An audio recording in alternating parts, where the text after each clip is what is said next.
True Stories presents The Mystery of Colonel Smith's Mansion. Welcome to True Stories, where we bring you gripping crime tales from the shadows of history. Today we unravel the dark and twisted mystery of Colonel Smith's mansion, where deception, betrayal, and murder intertwine in a web of secrets. Chapter 1. The Redstone Fortress. Colonel Smith's Redstone mansion and bridge stood at the far end of the open square. The house, filled with rare artifacts and exquisite furniture, exuded an air of wealth and power. But something had been missing for 15 long years, and I, a mere employee of Arash, had found myself drawn into this enigmatic world exactly 15 years ago. As I reflect on my time in this place, memories strike like 1,000 arrows, piercing through the depths of my mind. Colonel Smith was a man of contradictions. Merciless to his enemies, yet kind to his employees and those who served him with unwavering loyalty. His gaunt face and sharp bones spoke of a life filled with sacrifice and rigid principles.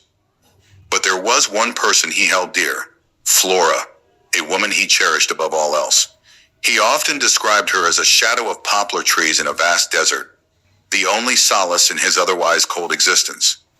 Chapter 2. A Fateful Encounter. 15 years ago, my journey brought me to Oria. After failing to achieve my initial goals for 2 years, I found myself wandering into the open square, where Colonel Smith's imposing mansion stood. That night was particularly cold, and I contemplated having a drink before facing the daunting figure of the colonel. I entered a dimly lit bar where fate introduced me to Flora. Seated in the corner, she handed me a revolver and said, "Prove yourself or you'll lose the bet, and Daddy will deal with you as he sees fit." Without hesitation, I accepted the challenge. The target, a steel-hard pendant painted red, hung on the east wall. I took my stance, steadying my aim. Flora counted to 3. As soon as she finished, I pulled the trigger. The bullet hit the target dead center. The bar erupted in applause. Colonel Smith, grinning like a child, approached me. "Impressive," he said. "Join us at the reception tonight. I'd like to introduce you to everyone." That night, the colonel formally welcomed me into his circle. But as the evening wore on, I noticed a man with burning hatred in his eyes staring at me. As he left, he whispered, "Stay away from Flora or you'll lose your life." Chapter 3. The Web of Deception. Over the following months, I became Colonel Smith's trusted officer. Flora and I grew closer, and I soon uncovered a dark truth. She was ensnared in a world of opium, morphine, and high-stakes crime. She belonged to a notorious club of criminals and con artists, using her charm to manipulate men. One evening, as Flora sat in my bedroom, she asked, "Do you believe in the clash of opposites?" "I'm not sure what you mean," I replied. "I have yet to meet a man whose presence truly awakens me. Everyone, Richard, Klein, Brian, they all want my wealth. None of them understand me." Then in an unexpected turn, she pulled out a knife and advanced toward me with the precision of a trained assassin. For a moment, I hesitated. But just as she reached me, she dropped the knife and whispered, "If you can overpower me, I will be yours forever." I accepted her challenge. As the night unfolded, a sinister plot was set into motion, one that would change my fate forever. Chapter 4. The Murder That Shook Everything. Days later, I was forced into a deadly scheme. Richard, the man who had once warned me, now stood as my adversary. I was given a task to eliminate a wealthy businessman, Mr. Freud,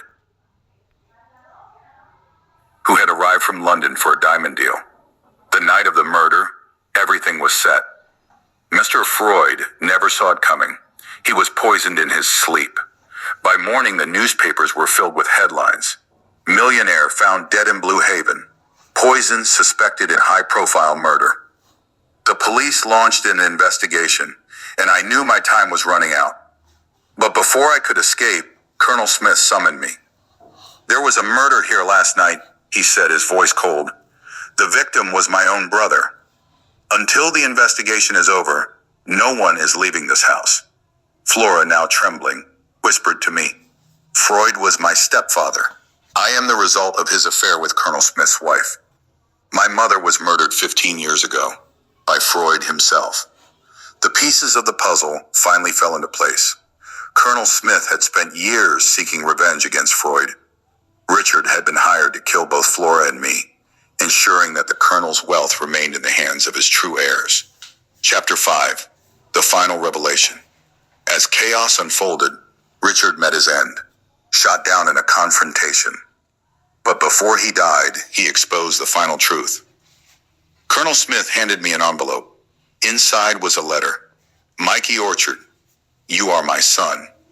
Richard was your half-brother. He betrayed me, and I could not allow him to live.